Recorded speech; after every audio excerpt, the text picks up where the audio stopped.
ప్రభా నీకు ఎన్నో వందనాలు ప్రభా, సర్వశక్తిమంతుడా యేసయ్య తండ్రి. ప్రభా నీ వాక్యం ధ్యానించుకొనిచుండగా ప్రభా తండ్రి నీ పరలోక జ్ఞానాన్ని దయచేయండి ప్రభా. నేను ఏది పలకవలెనో ప్రభా మీరు ఆ మాటలు నాకు దయచేస్తూ రావాల్సిందిగా ప్రార్థిస్తున్నాను. అయోగ్యురాలని ప్రభా తండ్రి, జ్ఞానం లేని దాన్ని ప్రభా నీ పాదముల చెంత ప్రభా ఒప్పుకుంటున్నాను ప్రభా. మీరే జ్ఞాపకం చేసుకొని తగిన జ్ఞానాన్ని అనుగ్రహిస్తూ రావాల్సిందిగా యేసుక్రీస్తు నామములో స్తుతించి ప్రార్థించి వేడుకుంటున్నాం తండ్రి, ఆమేన్. Praise the lord. ఈరోజు మన బైబిల్ గ్రంథంలో దావీదు రాసిన కీర్తనలు 46వ అధ్యాయం 5వ వచనము మనం అందరం కలిసి చదువుకుందాం. దేవుడు ఆ పట్టణంలోనున్నాడు, దానికి చలనము లేదు. అరుణోదయమున దేవుడు దానికి సహాయం చేయుచున్నాడు. ఇదే దావీదు రాసిన కీర్తనల్లో ఇంకొక వాక్యం చదువుకుందాం. కీర్తనలు 62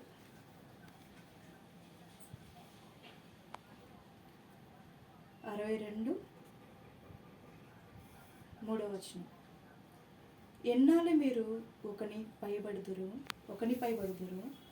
ఒరుగుచున్న గోడను పడగో కంచును ఒకడు పడద్రోయినట్లు మీరందరూ ఎన్నాళ్ళు ఒకని పడద్రోయ చూసుదురు. అలానే పైన వచనం చదువుకుందాం. ఎత్తైన నా కోట ఆయనే, నేను అంతగా కదిలింపబడును. ఎత్తైన నా కోట ఆయనే, నేను అంతగా కదిలింపబడును. ఓకే, మన బైబిల్ గ్రంథంలో దావీదు గారు రాస్తున్న ఇటువంటి కీర్తనల్లో దావీదు ఎంతగానో గొప్ప శ్రమలు అనుభవిస్తూ వచ్చినారు. దావీదు మంచి చేసి దేవుని వెంబడిస్తూ దేవునికి మొరపెడుతున్న సమయంలో కూడా దావీదుకి అనేక రకమైన శోధనలు, బాధలు, వేదలు, కష్టములు, నష్టములు, ఇతరులు అసహించుకునే పరిస్థితులు, శత్రువులు ఎక్కువైపోయినప్పుడు దావీదు దేవుని యొక్క పాద సన్నిధికి వచ్చి దావీదు మొరపెట్టుకునేవాడు. ఎలా అని, కానీ దావీదుకి ఒక సంగతి అయితే తెలుసు. ఏంటది? దేవుడు ఆ పట్టణంలో ఉన్నాడు, దానికి చలనము లేదు. దావీదుకి వచ్చిన శోధనలు ఎలాంటివంటే, దావీదుని తన యొక్క స్వంత మామగారైన సౌలుని ద్వేషిస్తూ వచ్చినాడు.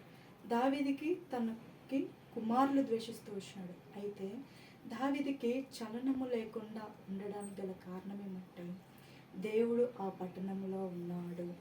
దేవుడు ఏ పట్టణంలో ఉంటాడో, దేవుడు ఏ మనిషిలో ఉంటాడో, ఎవరి యొక్క హృదయంలో ఉంటాడో, వారికి ఎటువంటి కష్టం వచ్చినా వాళ్ళకి ఎట్లాంటిది ఉంటుందంటే చలనం లేకుండా ఉంటుంది.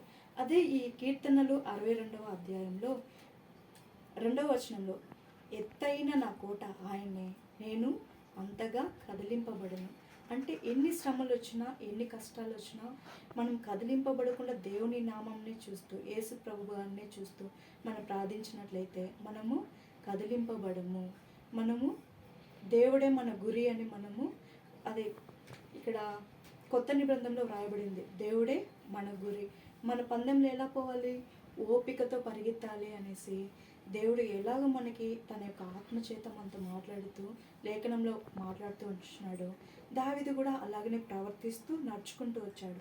అలాగే నేను కూడా శ్రమల్లో, బాధల్లో, కష్టాల్లో మనం ఎటువంటి వారిగా నడవాలంటే దావీదు వల్లే మనము దేవుని పోలి నడుచుకొని మన సహనం కలిగి మనం కదిలింపబడకుండా, చలనము లేకుండా కొన్ని సందర్భంలో దేవుని యొక్క సన్నిధిలో ఉండవలేను.